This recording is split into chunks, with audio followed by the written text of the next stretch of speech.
yung mga ka-big time natin na nagpadala ng kanilang mga experience sa ating Facebook fan page. Una na dito, si Eduardo Fuentes Espino. Oy, happy listening, libre bate. Okay. Ito daw yung habit ng girlfriend niya na ginagawa ng karir o profesyon.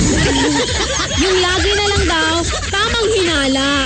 Kuya, parang may mali yata sa pinost mo. Alam mo ba ibig sabihin ng tamang hinala? Naghihinala siya pero may tama siya. Yun. At isa ang talagang certified dyan. Malakas ang tama niya sa'yo kasi hindi siya magtatamang hinala kung wala siyang tama sa'yo. Tama? Tama? Oo nga naman. Actually, connected yan doon sa sinabi ni Glory Lucica Masipi Kinya. Hirap ng apelido. Yung wala daw tiwala. So, hindi niya bet ka big time yung jowa niya na walang tiwala sa kanya. Mahalaga ang trust, ano? Minsan dahil walang trust, maraming nagkakaliko-liko ang buhay, ano? Ka-big time? Tama nga naman dyan, Eduardo and Glory. Yun yung habit ng ka-big time mo na talagang bongga kapag nag-ring ang telepono mo o may nag-text lang sa'yo, umiigtad agad, nakikipag-unahan, mabasahin niya agad, hindi naman niya text. Sa bagay, yun talaga medyo annoying, nakakairita, nakakajiris, nakakaasar. Ayan. Sabi ni Crisel Dupagan Crisostomo, yung kaadikan sa computer o pagdodota, yun din po yung sinabi dito ni Angelita Baltasar Kalumpad, yung pagiging mahilig sa Dota. Aba, isa lang ang pwede mong itanong dyan. Ano ang gusto mong laruin? Boyfriend, girlfriend? Ang Dota o ako? Tingnan ko lang. Kung piliin niya yung Dota. Ikaw, alive, awake, and kicking, di ba ka big time? Ayaw ka pa niyang laruin? Charot. Ito naman. Hindi naman ito nakaka-jirits, nakaka-lure-lure ito. Nakadiri. Sabi ni Jonathan Arabit, nangungulangot, nadadial-dial 911 sa harap mo. Sabay shake hands kayo. May kakilala akong ka-big time natin ganyan.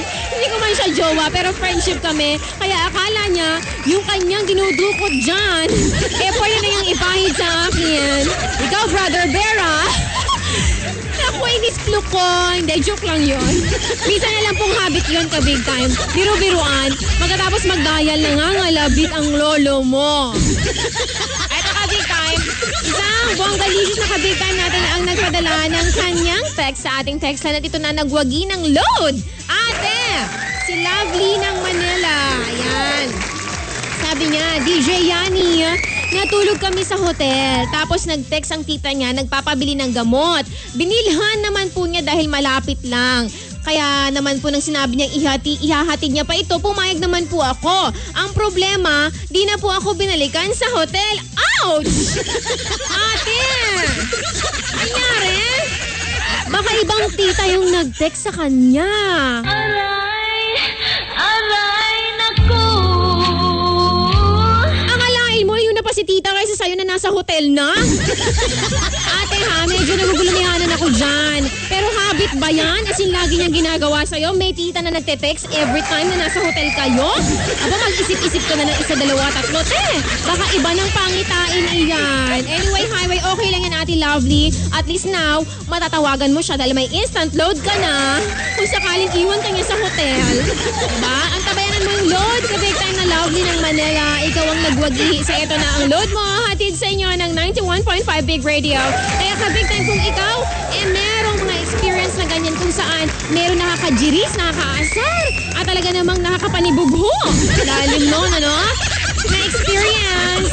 Sana medyo yung habit ng boyfriend mo na kasanayan niya ay hindi mo mabet hanggang ngayon. Aba, i-share na sa amin yan. Pwede sa Facebook fan page. I-type lang po Big Radio Space. Ang inyong mensahe i-send sa 2299 sa text line pala yan, wengwang.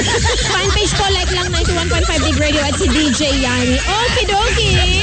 Kapili mo pa rin ako. Wala nang iba. Crazy, sexy, happy DJ Yani. Oras natin, 1:41. Dito lang yan sa Dakong Estasyon. 91.5 Big Radio. Gusto ko, dako. Dako! Gusto ko,